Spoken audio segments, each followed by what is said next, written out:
What's up everyone, and it's time yet again for more Reddit stories about entitled people, crazy people, and all that kind of stuff. Hope you're all doing awesome today. Be sure to subscribe if you haven't yet, and as usual, let's get into today's stories. A guy with a crowbar wouldn't leave at my work.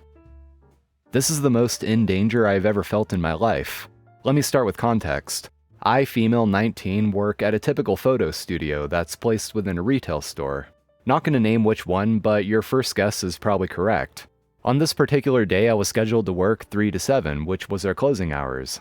Unless there's an oversaturation of appointments in a particular time, it's usually only one employee working at a time. It's in the basement of the 2-floor retail store, tucked away in a little back corner.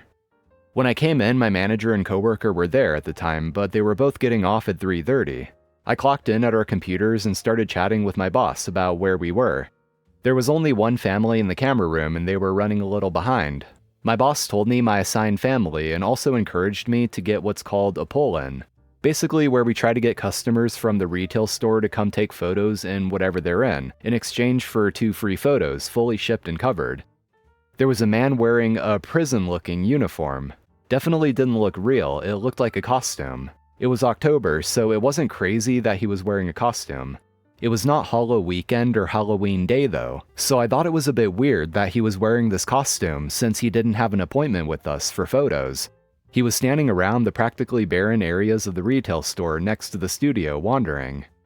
I don't think my boss got a good look at how he was acting yet because she asked him if he wanted to come in for some photos. She was trying to get him in as a pull-in customer like I mentioned. She said something about how he already had the costume and it would be perfect. I didn't hear much of this because I was checking in the next family. My boss walked by me as I was about to head in to set up the studio and let me know that the guy was interested in photos after this appointment. The family I was working with was great and things went smoothly, but I noticed during the session that the guy had came and sat on the bench closest to the photo studio. No big deal, but this bench is usually used for parents to watch or put their belongings on, but it's not like he was expected to know that. My boss popped into the photo room one last time before she left and told me something along the lines of, "Hey, I'm getting some weird vibes from that guy you're gonna photograph, so I'm gonna have Andrew, retail store manager and fake name, come by and check in and make sure everything's going alright." After taking the photos, it takes me a few minutes to edit them. The customer goes out and I stay in the camera room computer editing. The family went and sat down at a different bench. At this point, the guy started walking into the studio and asking when it was his turn. It was at this point I noticed his crowbar was fully real and not a prop. It started to make me nervous, the way he was swinging it around. I told him I'd be able to help him in a minute and to go wait outside. While he's outside, he starts sitting down on the bench and folding over on himself, nodding off, and snapping back up and moving around. I'm not stupid and knew he was on drugs. It was just me, him, and a single mom and her 2 children. I stopped paying attention to my editing and started paying attention to him. I could tell he was starting to make this family uncomfortable. He started waving around the crowbar in a dangerous way. I was concerned about the glass and my safety. He walked back into the studio a few times and wasn't taking no for an answer, continually barging into the studio and asking, "When are you going to take my picture?" with this horrifying dead look. I finally got done editing the family's photos and I was practically shaking at the checkout. The mom I was working with tuned into the situation pretty quickly. The guy kept looking over the computer and trying to see her photos. She loudly asked, "Can I help you?" To which the guy just responded, rambling more about how he was supposed to be taking pictures. She whispered over to me, but I was sure he could still hear. She asked me if I was okay. I took out their appointment paper and said out loud something about the price, but wrote on the paper that he wasn't going away and that my manager was supposed to be on the way to help. At this point, it had been about an hour and a half since my coworkers left. She seemed still on edge, but we went through with her transaction. At this point, I felt completely paralyzed. I was one card swipe away from being alone in the studio with this crazy drugged out man with a real metal crowbar. I went to scan her card on our in-studio card scanning machine and by the grace of God, her card wasn't working on our local system. If the card won't scan on the local system, we have to reprint the transaction and check out at a regular register inside the retail store. I saw this moment as an out. I grabbed the new printed paper and walked her over to the registers at our salon. The second I was out of this man's eyesight, I burst into tears, explaining what happened to one of the salon guys. He immediately pages the manager over our phone, and they ask me if I'd like to wait in the break room or the salon. I would have had to walk past this man to go to the break room, so I just stayed put in the salon. The mom who was helping me throughout the whole experience told me afterwards that there was no way she was going to leave me alone with him no matter what. That was reassuring to hear. I had to wait it out for them to kick him out. The manager got another guy and they both went to confront him. After about 15 minutes and no word, I peeked over to see if the guy left the studio yet. He was gone. Thank God I didn't have any other appointments that night, but I still had to sit alone in that studio the rest of the night, and every time the elevator went off, it startled me a bit. It took a while to recover from, and I still get uneasy working alone sometimes. I think the scariest part of all is what I didn't see. About 45 minutes later, the manager of the store came by and checked in on me.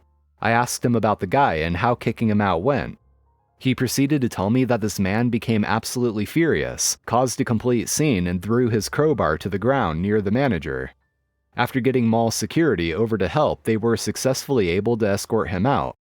I was supposed to wait outside for an Uber after work, but I decided to wait in the studio and got a ride from my mom. How blocking the street resulted in losing their car and their home. We live on a tiny street. No street parking is allowed, because there's no room to drive past if someone parks on the street. It's a dead end, so I'm the only one affected if some turd parks on the street. I woke up early this morning with a mild hangover after watching the NFL draft last night, and decided to drive my dog to the dog park instead of walking him.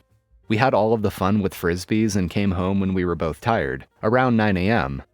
Some dude is parked in the middle of the street with a big truck. I can't even pull into my street, much less my driveway, because this dude has blocked everything. I see that he is talking to my trashy neighbor. They are both shirtless and drinking beer at 9 a.m. That's who we're dealing with.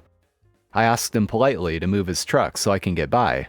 He told me I was an entitled bitch and could deal with it, that he was a city employee and he had the right to park there, and wherever he wanted. I called the city. They have no employees working on our road today. And they have had complaints about this neighbor being aggressive, so they sent a tow truck and a cop. They towed the douchebag's truck. He refused to move it from the street even when the cops said he had to. He tried to fight the cops, so he got arrested. The trashy neighbor was offended by this, so he got in the cop's face. The officer then noticed that the neighbor's house is a permanent RV, which is not allowed in our town. You can only live in an RV for 90 days, between September and March, before it legally has to move. This man is always annoying neighbors.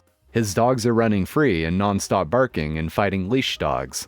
He likes to rev his motorcycle at 4 a.m. daily. Basically a trash person. When the cop and city planner showed up, they towed the truck. But he also gave the neighbor notice to move immediately, since he can't legally live in an RV here.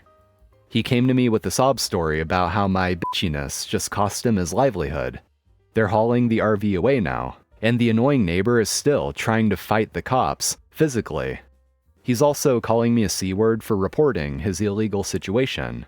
The cops aren't having it and are threatening to take him if he won't stop being aggressive. What's the saying about don't break 2 laws at once? Or if you're going to break a bunch of town laws and make sure your neighbors hate you, maybe don't act confused when consequences for illegal crap happens. You want your uniform back? Come and get it. I used to work in a hotel as a porter. We had to wear white shirts and black pants, and they provided us with a uniform which was just a nondescript black vest. I worked there part-time, but also had another part-time job at the post office. I told them about the second job before they hired me. They asked me what I'd do about conflicting shifts, and I said I would work for whichever company booked my time first. So if the post office said they wanted me next week on Wednesday to Saturday, and then later the hotel asked me to work that time, I'd have to say I was unavailable. I would also naturally do the same thing if the situations were reversed. I honored that agreement the entire time I worked for them, and it wasn't a problem for over a year. Then one day I get told by the hotel that I have to work an upcoming weekend. I said I couldn't accept the shift because I had already booked one at my second place of work. My hotel boss said, "Well, this is a huge contract. We have a massive wedding taking place on the same weekend as a large conference and we need all hands on deck." I reminded them once again that I couldn't accept a shift if it conflicted with one I had previously booked. Boss got real annoyed and pushy and tried the "we have to be able to rely on you" bullcrap spiel. I reminded him that they could rely on me doing exactly what I promised in my interview, and that they had been able to rely on me for over a year. I also pointed out that it's not reasonable to demand that I work a shift that I hadn't agreed to work. Boss was still pissy when he hung up. They don't fire me, but over the next month I couldn't help but notice I never got any shift offers. It became obvious I was being, quote, fired, but without actually being told I was fired. I called in several times and asked if there were any shifts, but was always told, "We have nothing for you at this time," in a cold tone. I checked with my friends who worked at the hotel and they all said that business was normal, and they could see no reason why I wasn't being offered shifts. No worries, I just picked up more shifts at the post office and they paid almost twice as much, so cool by me. Another couple of weeks go by and my direct supervisor at the hotel called me to ask for my uniform vest back. I asked why, saying that I hadn't been fired, so as far as I know, I still worked there. My boss just kept sidestepping my question and refused to answer, and refused to admit that I had been fired. He just kept saying, "We need that uniform, you have to give it back." I said no problem. He starts saying, "You can drop it off any time," and I interrupted him to say, "No, I won't be dropping it off." He stopped for a moment, flustered, then said, "But you have to, it's part of your employment contract." "Yes, I know," I replied. "I read the contract. It merely states that I have to return the uniform when requested. It doesn't say I have to deliver it to you, so I won't. You can send someone to pick it up at a time that is convenient to me."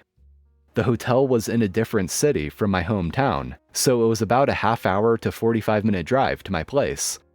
My ex-boss tried to bully me, but funny how losing his ability to deny me work had shifted our power balance. He sputtered and stammered as he tried to figure out some way to goad or coerce me into driving the vest to him, but he finally gave up.